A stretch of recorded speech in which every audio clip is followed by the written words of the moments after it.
The Nameless City by H.P. Lovecraft.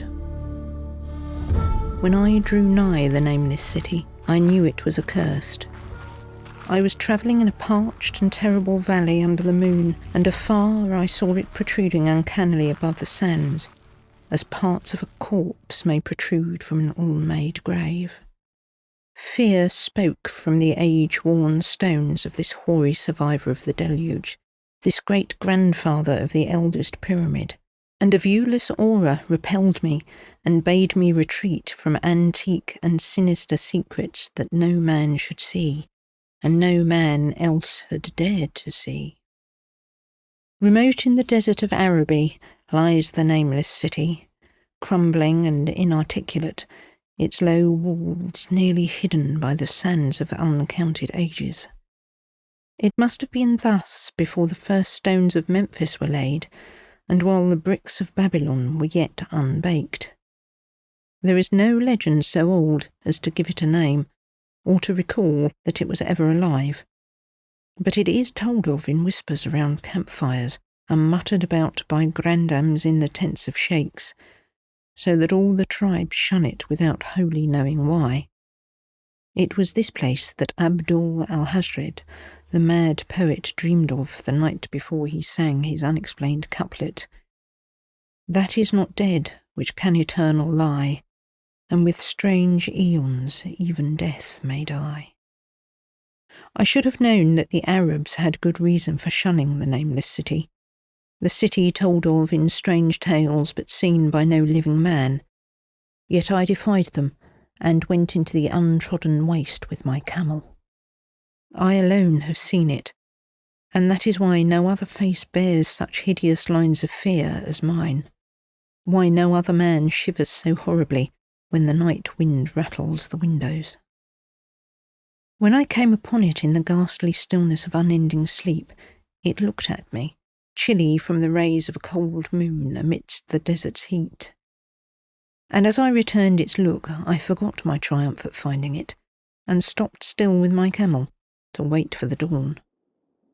For hours I waited, till the east grew grey and the stars faded, and the grey turned to roseate light edged with gold. I heard a moaning, and saw a storm of sand stirring among the antique stones, though the sky was clear, and the vast reaches of the desert still. Then suddenly above the desert's far rim came the blazing edge of the sun, seen through the tiny sandstorm which was passing away, and in my fevered state I fancied that from some remote depth there came a crash of musical metal to hail the fiery disk as Memnon hails it from the banks of the Nile. My ears rang and my imagination seethed as I led my camel slowly across the sand to that unvocal stone place. That place which I alone of living men had seen. In and out amongst the shapeless foundations of houses and places I wandered, finding never a carving or inscription to tell of these men, if men they were, who built this city and dwelt therein so long ago. The antiquity of the spot was unwholesome, and I longed to encounter some sign or device to prove that the city was indeed fashioned by mankind. There were certain proportions and dimensions in the ruins which I did not like. I had with me many tools, and dug much within the walls of the obliterated edifices, but progress was slow, and nothing significant was revealed. When night and the moon returned, I felt a chill wind, which brought new fear, so that I did not dare to remain in the city. And as I went outside the antique walls to sleep, a small, sighing sandstorm gathered behind me, blowing over the grey stones, though the moon was bright and most of the desert was still. I awakened just at dawn from a pageant of horrible dreams, my ears ringing as from some metallic peal. I saw the sun peering redly through the last gusts of a little sandstorm that hovered over the Nameless City, and marked the quietness of the rest of the landscape. Once more I ventured within those brooding ruins that swirled beneath the sand like an ogre under a coverlet, and again dug vainly for relics of the forgotten race. At noon I rested, and in the afternoon I spent much time tracing the walls and bygone streets and the outlines of the nearly vanished buildings. I saw that the city had been mighty indeed, and wondered at the source of its greatness.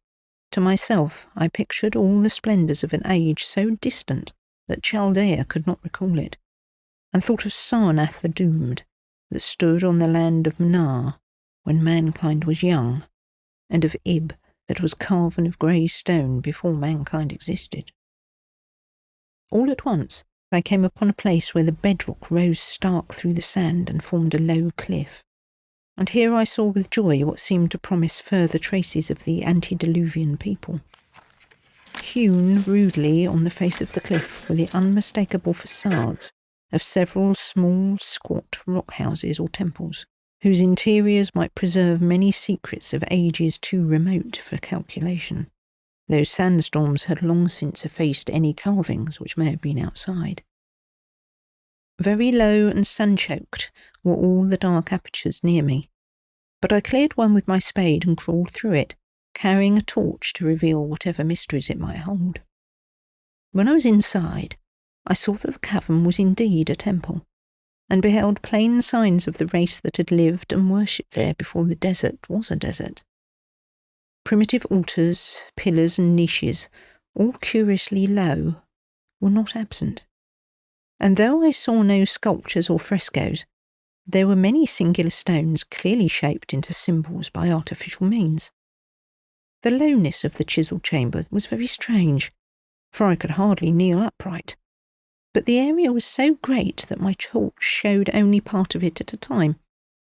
I shuddered oddly in some of the far corners, for certain altars and stones suggested forgotten rites of terrible, revolting and inexplicable nature, and made me wonder what manner of men could have made and frequented such a temple.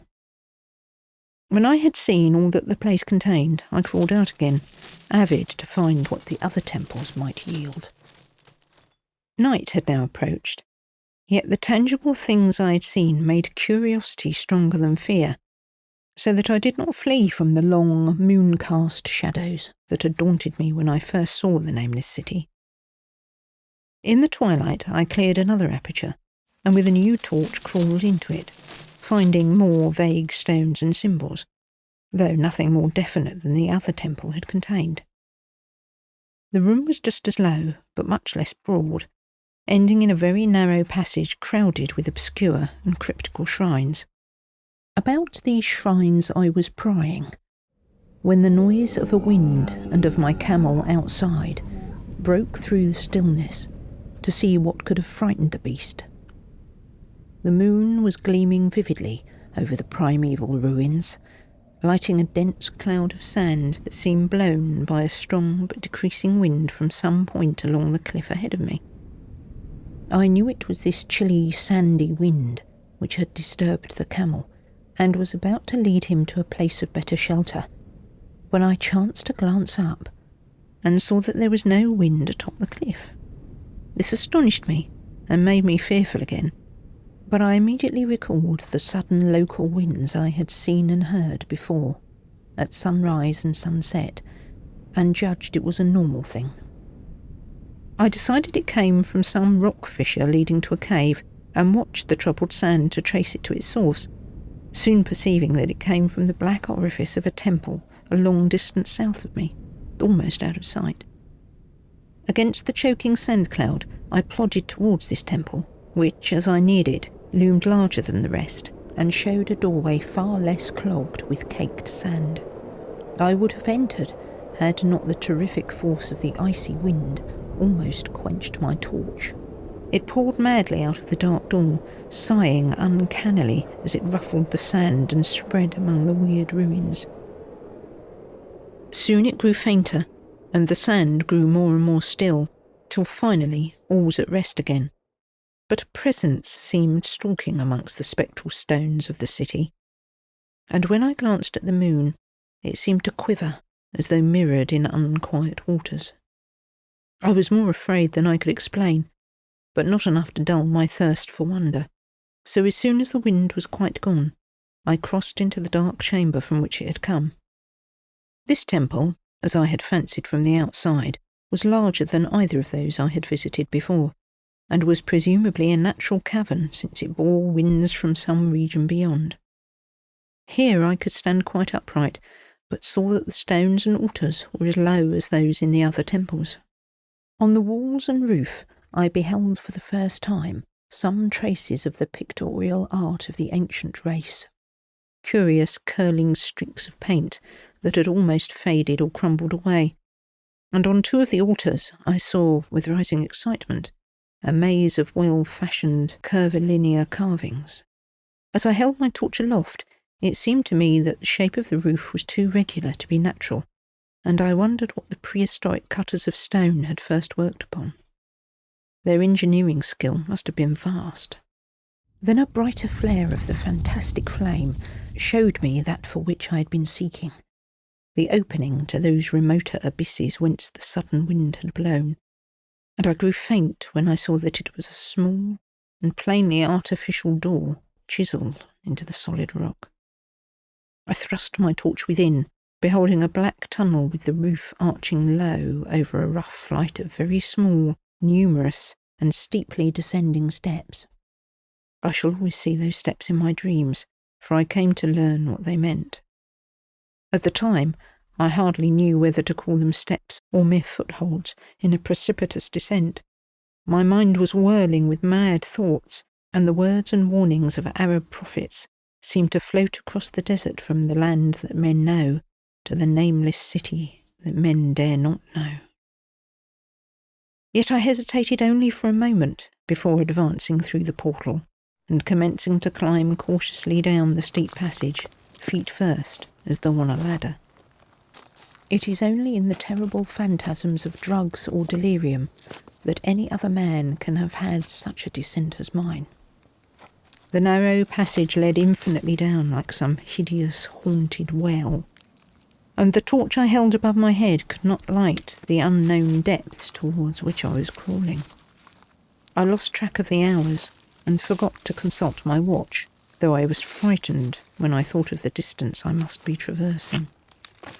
There were changes of direction and of steepness, and once I came to a long, low, level passage where I had to wriggle feet first along the rocky floor, holding my torch at arm's length beyond my head. The place was not high enough for kneeling. After that there were more steep steps, and I was still scrambling down interminably when my failing torch died out. I do not think I noticed it at the time, for when I did notice it, I was still holding it above me as if it were ablaze. I was quite unbalanced with that instinct for the strange and the unknown which has made me a wanderer upon earth and a haunter of far ancient and forbidden places. In the darkness there flashed before my mind fragments of my cherished treasury of demonic lore, sentences from Al-Hazred, the mad Arab, paragraphs from the apocryphal nightmares of Damascus, and infamous lines from the delirious Images du Monde of Gautier de Metz. I repeated queer extracts and muttered of Afrasiab and the demons that floated with him down the Oxus, later chanting over and over again a phrase from one of Lord Dunsany's tales, the unreverberate blackness of the abyss. Once, when the descent grew amazingly steep, I recited something in sing-song from Thomas Moore until I feared to recite more. A reservoir of darkness, black as witches' cauldrons are, when filled with moon drugs, in the eclipse distilled. Leaning to look if foot might pass, down through that chasm I saw, beneath, as far as vision could explore, the jetty sides as smooth as glass, looking as if just varnished o'er, with that dark pitch the sea of death throws out upon its slimy shore. Time had quite ceased to exist when my feet again felt a level floor, and I found myself in a place slightly higher than the rooms in the two smaller temples, now so incalculably far above my head. I could not quite stand, but could kneel upright, and in the dark I shuffled and crept hither and thither at random. I soon knew that I was in a narrow passage where walls were lined with cases of wood having glass fronts. As in that Paleozoic and abysmal place, I felt of such things as polished wood and glass. I shuddered at the possible implications. The cases were apparently ranged along each side of the passage at regular intervals, and were oblong and horizontal, hideously like coffins in shape and size. When I tried to move 2 or 3 for further examination, I found that they were firmly fastened.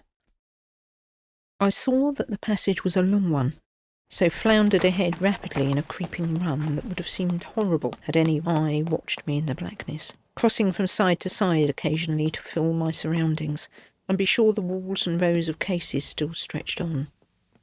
Man is so used to thinking visually that I almost forgot the darkness, and pictured the endless corridor of wood and glass in its low-studded monotony, as though I saw it. And then, in a moment of indescribable emotion, I did see it. Just when my fancy merged into real sight, I cannot tell, but there came a gradual glow ahead, and all at once I knew that I saw the dim outlines of a corridor, and the cases revealed by some unknown subterranean phosphorescence. For a little while, all was exactly as I had imagined it, since the glow was very faint, but as I mechanically kept stumbling ahead into the stronger light, I realised that my fancy had been but feeble. This hall was no relic of crudity like the temples in the city above, but a monument of the most magnificent and exotic art. Rich, vivid and daringly fantastic designs and pictures formed a continuous scheme of mural paintings whose lines and colours were beyond description. The cases were of a strange golden wood, with fronts of exquisite glass, and containing the mummified forms of creatures outreaching in grotesqueness the most chaotic dreams of man. To convey any idea of these monstrosities is impossible. They were of the reptile kind, with body lines suggesting sometimes the crocodile, sometimes the seal, but more often neither of which either the naturalist or the paleontologist ever heard. In size they approximated a small man, and their forelegs bore delicate and evident feet, curiously like human hands and fingers. But strangest of all were their heads, which presented a contour violating all known biological principles. To nothing can such things be well compared. In one flash I thought of comparisons as varied as the cat, the bullfrog, the mythic satyr, and the human being. Not Jove himself had had so colossal and protuberant a forehead. Yet the horns and the noselessness and the alligator-like jaw placed the things outside all established categories. I debated for a time on the reality of the mummies, half suspecting they were artificial idols, but soon decided they were indeed some Paleogene species which had lived when the Nameless City was alive. To crown their grotesqueness, most of them were gorgeously enrobed in the costliest of fabrics and lavishly laden with ornaments of gold, jewels, and unknown shining metals. The importance of these crawling creatures must have been vast, for they held first place among the wild designs on the frescoed walls and ceilings. With matchless skill had the artist drawn them in a world of their own, wherein they had cities and gardens fashioned to suit their dimensions, and I could not help but think that their pictured history was allegorical, perhaps showing the progress of the race that worshipped them. These creatures, I said to myself, were to men of the Nameless City what the she-wolf was to Rome, or some totem beast is to a tribe of Indians. Holding this view, I could trace roughly a wonderful epic of this Nameless City, the tale of a mighty sea-coast metropolis that ruled the world before Africa rose out of the waves, and of its struggles as the sea shrank away and the desert crept into the fertile valley that held it. I saw its wars and triumphs, its troubles and defeats, and afterwards its terrible fight against the desert when thousands of its people, here represented in allegory by the grotesque reptiles, were driven to chisel their way down through the rocks in some marvellous manner to another world, whereof their prophets had told them. It was all vividly weird and realistic, and its connection with the awesome descent I had made of was unmistakable. I even recognised the passages. As I crept along the corridor towards the brighter light, I saw later stages of the painted epic, the leave-taking of the race that had dwelt in the Nameless City and the valley around for 10 million years, the race whose souls shrank from quitting scenes their bodies had known so long, where they had settled as nomads in the earth's youth, hewing in the virgin rock those primal shrines at which they had never ceased to worship. Now that the light was better, I studied the pictures more closely, and remembering that the strange reptiles must represent the unknown men, pondered upon the customs of the Nameless City. Many things were peculiar and inexplicable. The civilization, which included a written alphabet, had seemingly risen to a higher order than those immeasurably later civilizations of Egypt and Chaldea, yet there were curious omissions. I could, for example, find no pictures to represent death or funeral customs, save such as were related to wars, violence and plagues, and I wondered at the reticence shown concerning natural death. It was as though an ideal of immortality had been fostered as a cheering illusion.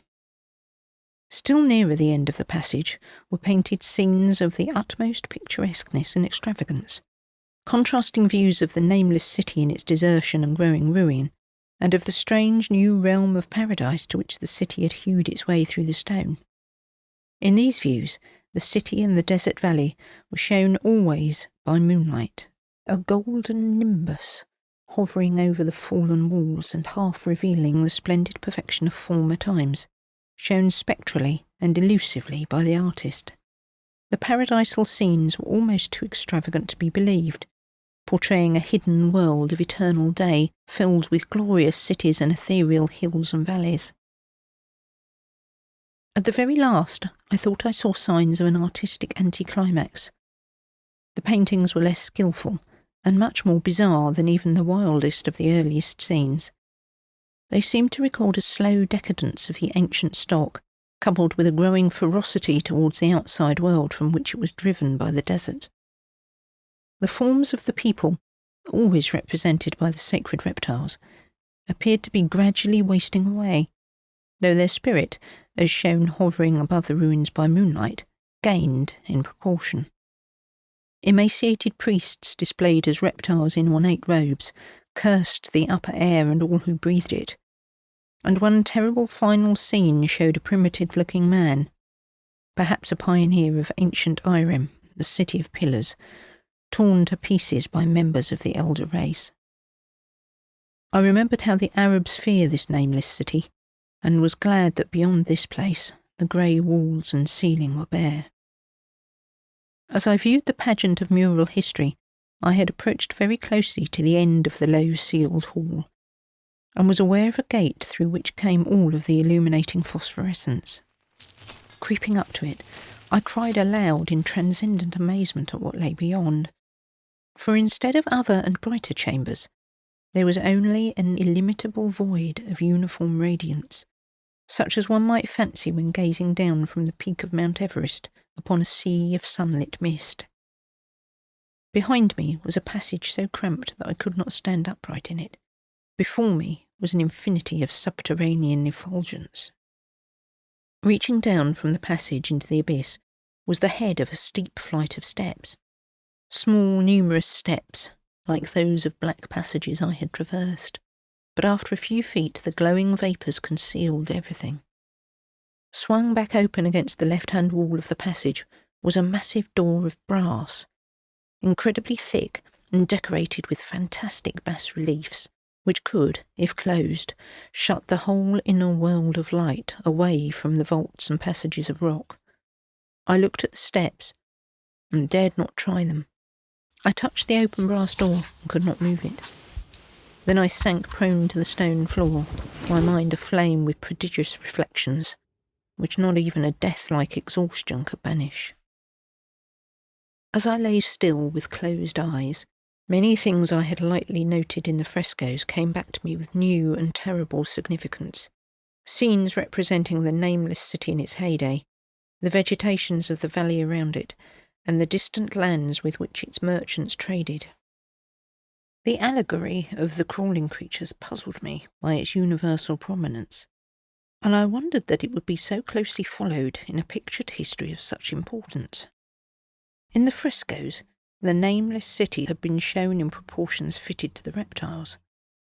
I wondered what its real proportions and magnificence had been, and reflected a moment on certain oddities I had noticed in the ruins. I thought curiously of the lowness of the primal temples and of the underground corridors, which were doubtless hewn thus out of deference to the reptile deities they honoured, though it perforce reduced the worshippers to crawling. Perhaps the very rites involved crawling in imitation of the creatures. No religious theory, however, could easily explain why the level passages in that awesome descent should be as low as the temples, or lower, since one could not even kneel in it. As I thought of the crawling creatures, whose hideous mummified forms were so close to me, I felt a new throb of fear. Mental associations are curious, and I shrank from the idea that except for the poor primitive man torn to pieces in the last painting, mine was the only human form amidst the many relics and symbols of primordial life.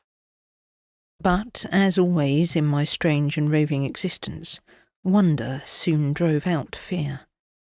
For the luminous abyss and what it might contain presented a problem worthy of the greatest explorer.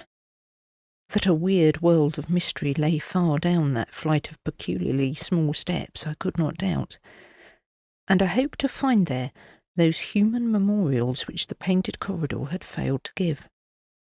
The frescoes had pictured unbelievable cities, hills and valleys in this lower realm, and my fancy dwelt on the rich and colossal ruins that awaited me. My fears, indeed, concerned the past rather than the future. Not even the physical horror of my position in that cramped corridor of dead reptiles and antediluvian frescoes, miles below the world I knew, and faced by another world of eerie light and mist, could match the lethal dread I felt at that abysmal antiquity of the scene and its soul.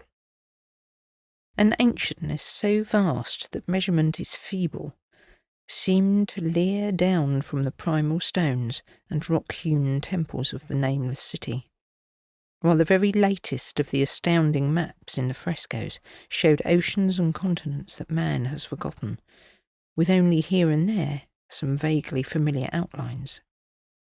Of what could have happened in the geological ages since the paintings ceased and the death-hating race resentfully succumbed to decay, no man might say. Life had once teemed in these caverns and in the luminous realm beyond. Now I was alone with vivid relics, and I trembled to think of the countless ages through which these relics had kept a silent, deserted vigil. Suddenly there came another burst of that acute fear which had intermittently seized me ever since I first saw the terrible valley and the Nameless City under a cold moon. And despite my exhaustion, I found myself starting frantically to a sitting posture and gazing back along the black corridor toward the tunnels that rose to the outer world. My sensations were like those which had made me shun the Nameless City at night, and were as inexplicable as they were poignant. In another moment, however, I received a still greater shock in the form of a definite sound, the first which had broken the utter silence in those tomb-like depths. It was a deep, low moaning, as of a distant throng of condemned spirits, and came from the direction in which I was staring. Its volume rapidly grew, till it soon reverberated frightfully through the low passage, and at the same time I became conscious of an increasing draught of cold air, likewise flowing from the tunnels and the city above. The touch of this air seemed to restore my balance, for I instantly recalled the sudden gusts which had risen around the mouth of the abyss each sunset and sunrise, one of which had indeed revealed the hidden tunnels to me. I looked at my watch and saw that sunrise was near, so braced myself to resist the gale that was sweeping down to its cavern home as it had swept forth at evening. My fear again waned low, since a natural phenomenon tends to dispel broodings over the unknown. More and more madly poured the shrieking, moaning night wind into the gulf of the inner earth. I dropped prone again and clutched vainly at the floor for fear of being swept bodily through the open gate into the phosphorescent abyss. Such fury I had not expected, and as I grew aware of an actual slipping of my form toward the abyss, I was beset by 1,000 new terrors of apprehension and imagination. The malignancy of the blast awakened incredible fancies. Once more, I compared myself shudderingly to the only human image in that frightful corridor, the man who was torn to pieces by the nameless race, for in the fiendish clawing of the swirling currents there seemed to abide a vindictive rage, all the stronger because it was largely impotent. I think I screamed frantically near the last. I was almost mad. But if I did so, my cries were lost in the hell-born babel of the howling windwraiths. I tried to crawl against the murderous invisible torrent, but I could not even hold my own as I was pushed, slowly and inexorably toward the unknown world. Finally, reason must have wholly snapped, for I fell to babbling over and over that unexplainable couplet of the mad Arab Al-Hazred, who dreamed of the Nameless City. That is not dead which can eternal lie, and with strange eons even death may die. Only the grim brooding desert gods know what really took place, what indescribable struggles and scrambles in the dark I endured, or what Abaddon guided me back to life, where I must always remember and shiver in the night wind till oblivion, or worse, claims me. Monstrous, unnatural, colossal was the thing, too far beyond all the ideas of man to be believed, except in the silent, damnable small hours of the morning when one cannot sleep. I have said that the fury of the rushing blast was infernal, cacodemoniacal, and that its voices were hideous with the pent-up viciousness of desolate eternities. Presently these voices, while still chaotic before me, seemed to my beating brain to take articulate form behind me. And down there in the grave of unnumbered, eon-dead antiquities, leagues below the dawn-lit world of men, I heard the ghastly cursing and snarling of strange-tongued fiends. Turning, I saw outlined against the luminous ether of the abyss what could not be seen against the dusk of the corridor. A nightmare horde of rushing devils, hate-distorted, grotesquely panoplied, half-transparent devils of a race no man might mistake. The crawling reptiles of the Nameless City. And as the wind died away, I was plunged into the ghoul-peopled blackness of Earth's bowels. For behind the last of the creatures, the great brazen door clanged shut with a deafening peal of metallic music, whose reverberations swelled out to the distant world to hail the rising sun, as Memnon hails it from the banks of the Nile.